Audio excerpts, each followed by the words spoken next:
Assalamualaikum warahmatullahi wabarakatuh. Apakah perbezaan di antara wakaf dan sedekah?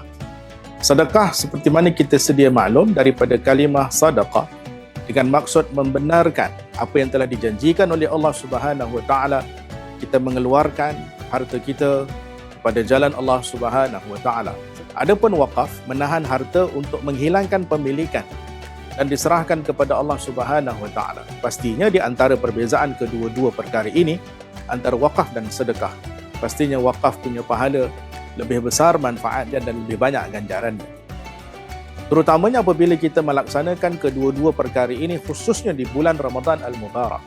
Wakaf yang kita buat pada bulan lain, pahalanya terus mengalir dan gandaan aliran pahala jadi lebih berganda, terutamanya apabila kita buat di bulan Ramadan Al-Mubarak.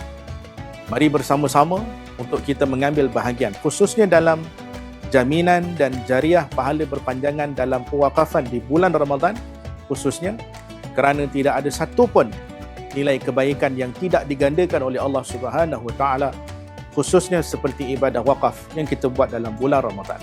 Mudah-mudahan ini semua akan menjadi satu peninggalan dan juga jariah pahala dan menjadikan perjalanan kita menuju ke syurga Allah Subhanahu wa taala lebih mudah dan lebih lancar di bawah keridaan Allah Subhanahu wa taala.